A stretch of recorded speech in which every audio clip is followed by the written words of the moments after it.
بسم اللہ الرحمن الرحیم۔ آج ہمارا ٹاپک ہے قائد اعظم محمد علی جناح رحمۃ اللہ علیہ کی سیاسی اور آئینی کوششوں کے حوالے سے قیام پاکستان میں کردار۔ قائد اعظم رحمۃ اللہ علیہ 25 دسمبر 1876 کو کراچی میں پیدا ہوئے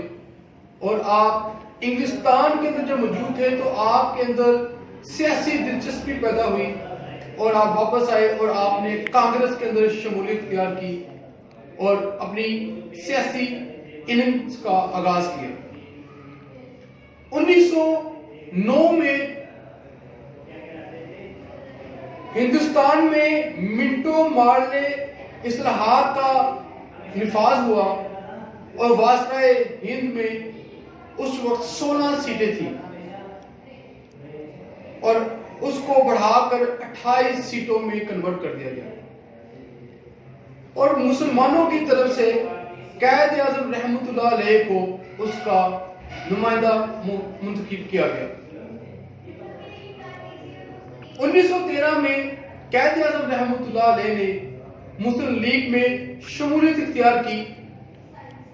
اور برطانیہ گورنمنٹ کو اس بات کا علم ہو چکا تھا کہ قائد اعظم رحمۃ اللہ علیہ کی سیاسی اور بصیرت ہمارے قوم کو اکھاڑ دے گی اور بالآخر برطانوی گورنمنٹ سمجھ گئی کہ اب ہمیں قائد اعظم کے مطابق چلنا پڑے گا۔ لیکن دوسری طرف قائد اعظم رحمۃ اللہ علیہ ہندوستان کے ہندوؤں کی مکروہ چہرے کو پڑھ چکے تھے اور آپ نے بالآخر ڈیسائیڈ کیا اور یہ فیصلہ کیا کہ میں اب کانگریس میں موجود نہیں رہوں گا اور 1920 میں آپ نے کانگریس سے استعفیٰ دے دیا۔ دسمبر 1916 میں مسلم لیگ اور کانگریس لکھنؤ کے مقام پر یہ معاہدہ طے ہوا کہ ہندوستان ہندو اور مسلمان سالانہ اپنے اپنے جلسے کر سکتے ہیں اور سالانہ مسلم کمیونٹی کی طرف سے جو صدارت تھی وہ قائد اعظم رحمۃ اللہ علیہ نے سنبھالی اور آپ نے یہ واضح میسج دیا ہمیں کوئی انعام یا کوئی رعایت نہیں چاہیے اور نہ ہی کسی امتیازی سلوک کے آرزو مند ہیں، اور اس مقام پر یہ جو آپ نے معاہدہ کیا اسے میثاق لکھنؤ کے نام سے آج بھی جانا جاتا ہے۔ اب مسلم ہندو اتحاد کے آپ کو سفیر کا لقب بھی اسی دوران ملا۔ 1919 میں برطانیہ نے رولڈ ایکٹ منظور کیا جس کی مخالفت قائد اعظم رحمۃ اللہ علیہ نے بھرپور طریقے سے کی، کیونکہ اس قانون کے اندر یہ تھا کہ اگر کسی کا کوئی قصور ہے یا نہیں ہے اس کے باوجود برطانوی گورنمنٹ کے نمائندے کسی کو اٹھا کر کسی بھی غیر محفوظ جگہ پر لے جا کر انویسٹیگیشن کر سکتے ہیں، اور قائد اعظم نے فرمایا جو حکومت زمانہ امن میں ایسے قانون کو منظور کرتی ہے وہ مہذب حکومت کہلانے کے حقدار نہیں ہے،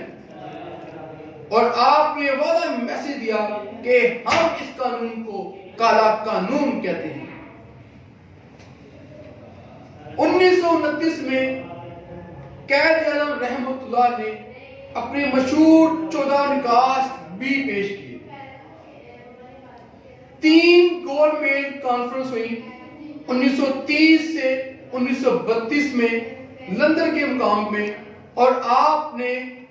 2 کانفرنس کے اندر شمولیت اختیار کی۔ یہ گورنمنٹ کانفرنس تھی اور دونوں کی دونوں ناکام ہو گئی۔ 1935 میں برطانوی گورنمنٹ نے گورنمنٹ آف انڈیا ایکٹ منظور کیا جس میں کانگریس اور مسلم لیگ نے واضح طور پر اس کو ماننے سے انکار کر دیا اور قائد اعظم کے کہنے پر اس قانون کو صوبائی لیول پر ماننے کے لیے تیار ہو گئے۔ چنانچہ 1936 سے 1937 میں عام انتخابات میں دونوں جماعتوں نے حصہ لیا۔ کچھ وجوہات کی وجہ سے قائد اعظم رحمۃ اللہ علیہ ناراض ہو کر انگلستان چلے گئے۔ پھر 1934 میں آپ انگلستان سے واپس آئے اور ان کو لانے کے اندر علامہ اقبال رحمۃ اللہ علیہ اور دوسرے سرکردہ مسلم لیگ کی رہنما نے اپنا اہم کردار ادا کیا اور پھر مسلمانوں نے یہ تہیہ کر لیا کہ تمام کی تمام صدارت کا جو امیدوار ہے، تمام فیصلوں کا جو امیدوار ہے، وہ صرف اور صرف قائد اعظم ہوں گے اور ہم سب قائد اعظم کی آواز پر لبیک کہیں گے۔ اور الحمدللہ قائد اعظم رحمۃ اللہ علیہ نے ثابت کیا اور تمام مسلمانوں کو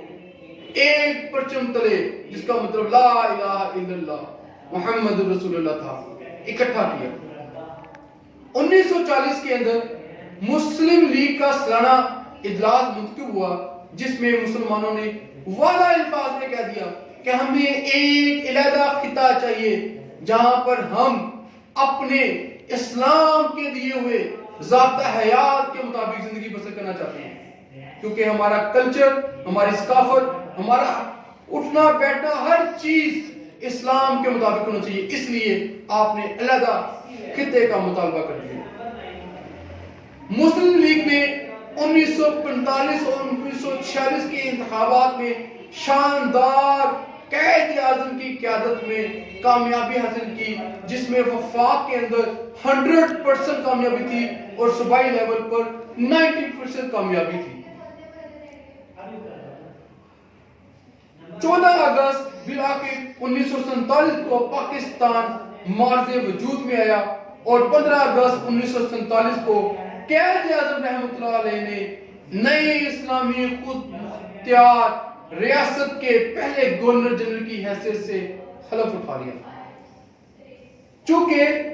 قائد اعظم نے دن رات محنت کی، دن رات سٹرگل کی اور آپ نے اپنی بیماری کو بیچ میں آڑ نہ آنے دیا، آپ شدید بیمار ہو گئے اور بالآخر آپ 11 ستمبر 1948 کو اپنے خالق حقیقی سے جا ملے۔ یہ قائد اعظم کی جو قربانیاں ہیں، اس سے ایک بات یہ ثابت ہوتی ہے جو اقبال نے اپنے شعر کے اندر کہا کہ تقدیر کا پابند ہے جماعتات و نباتات، تقدیر کا پابند ہے جماعتات نباتات، مومن ہے صرف حکم الہی کا پابند۔ پاکستان زندہ باد، پاکستان پائندہ باد، قائد اعظم زندہ باد۔